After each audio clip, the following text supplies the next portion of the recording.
बुरे को अच्छा बनाना बड़ा मुश्किल काम है, बहुत समय लगता है बुरे को अच्छा बनाने, पर अच्छे को बुरा बनाने में।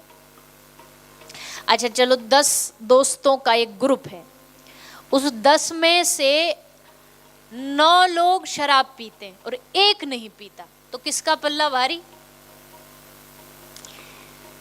9 वाले क्या बोलेंगे? अरे ये कोई जीवन है, ऐसे कोई जीते, तुमको तो जीना ही नहीं आता, देखो इधर।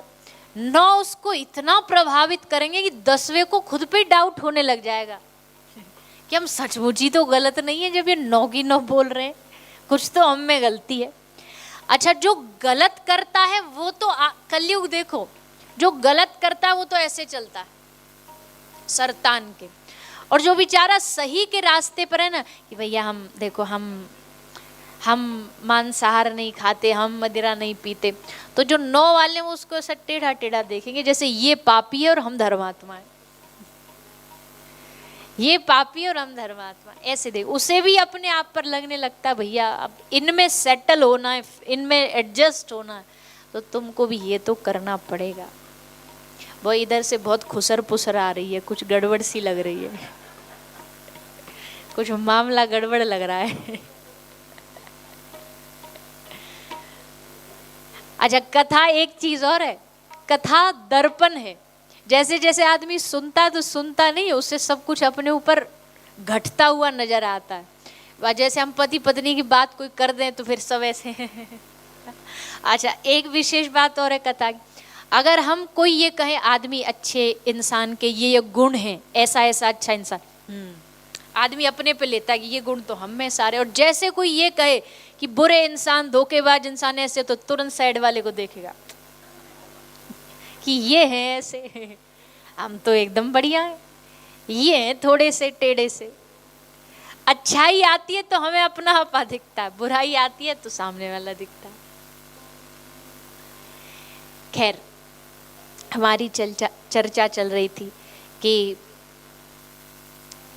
बुराई बहुत जल्दी इन्फ्लुएंस नहीं होती, अच्छाई शायद कलयुग में बुराई की मात्रा ज्यादा है, इसलिए बुराई में वो ताकत होती है अच्छाई को बदलने की। लेकिन भैया जिसने ठान लिया कि उसको अपनी अच्छाई को न छोड़ना, वो कहीं भी न छोड़ेगा, वो हर प्रयास करेगा, वो हर कोशिश करेगा। मान लो तो जीवन में कोई भी चीज असंभव नहीं है, ये मुझे करना है तो करना है, किसी भी हाल में करना है। उसका कोई एक्सक्यूज नहीं दे सकते आप कि उसने कहा तो कर लिया, उसने बोला तो कर लिया, उसने जबरदस्ती ये आदत डाली तो डाल ली। हमने मन में विचार किया कि हमें अपना आहार शुद्ध रखना है तो रखना है। हमने शायद पहले भी आप लोग को ये बात बताई, हम कोई अपना बड़प्पन नहीं बता रहे ना, हम कोई अभी इतने शुद्ध भी नहीं हुए, अभी तो जीवन ऐसे ही ठीक ठाक चल रहा है। शुद्धता तो वो होती है कि जब जीवन में किसी प्रकार का कोई दोष ना हो, आहार का दोष ना हो, पर फिर भी हम तो इतनी दुनिया में घूमते हैं, पर हम कोशिश करते हैं।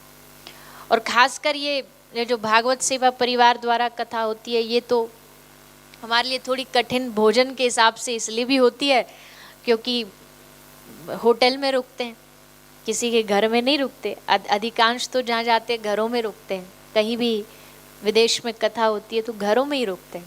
वहाँ शुद्धता का ध्यान रहता, पवित्रता का ध्यान, ठाकुर जी हमारे साथ रहते हैं। यहाँ तो हम अपने भागवत जी पर भी एक श्री जी विराजमान रहती है, वो भी नहीं लेकर के आते, कारण क्योंकि हमें पता है कि भोजन की अव्यवस्था होगी, भोग की अव्यवस्था होगी।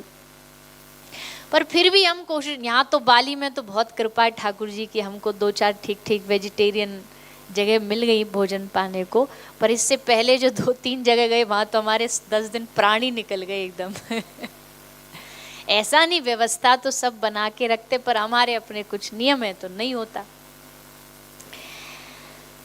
तो कहने का भाव हमारा ये है कि भैया कलयुग है, कलयुग में ये चीज देखने को मिलती है कि यहाँ अच्छाई शर्म से सर झुका के चलती है और बुराई बड़े शौक से ढिंढोरा पीट के कहती है हम ऐसे हैं, पर नहीं। ऐसा व्यवहार में भक्त वैष्णवों के नहीं होता। माथे पर तिलक लगाने में उनको काहे की शर्म, काहे का संकोच, गले में कंठी धारण करने पर उनको काहे का संकोच। पर दूसरे लोग जीने नहीं देते, दूसरे लोग बातें बनाने में, जब हम स्वयं माया में फंसे तो तुम कैसे बच सकते हो, वो दशा हो जाती है।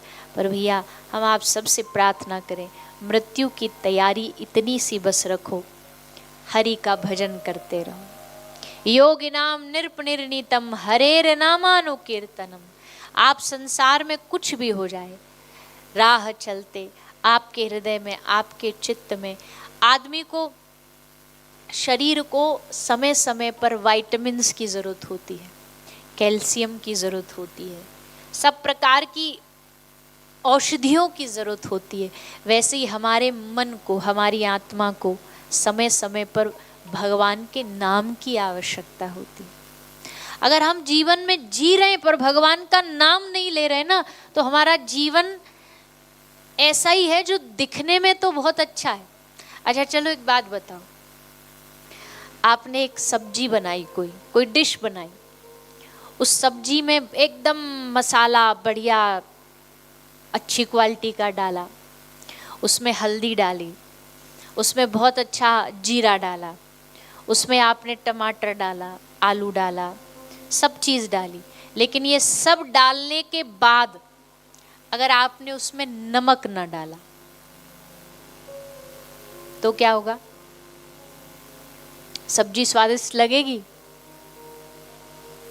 दिखने में तो अच्छी लगेगी, दिख के नहीं पता लग, दिख के लोग अरे वाह वाह क्या बढ़िया एकदम सब्जी क्या बढ़िया दिख रही है, पर उसमें स्वाद नहीं आएगा। वैसे संसार की जितनी भी चीजें हैं ना, ऊंचा मकान, ऊंची दुकान, ये सब चीजें दिखने में तो अच्छी है, इससे लगेगा अरे वाह क्या बढ़िया जीवन है इनका, देखो क्या बढ़िया मालदार जीवन जीते हैं, पर उनके जीवन में स्वाद नहीं है, नमक नहीं है, भक्ति नहीं है। भक्ति नमक का काम करती है। तुम्हारा जीवन दिखने में कितना भी बढ़िया हो पर नमक ना हो तो सब बेकार है। वैसे ही भगवान की भक्ति है, उससे जीवन का स्वाद बढ़ता है, उससे जीवन का आनंद बढ़ता है।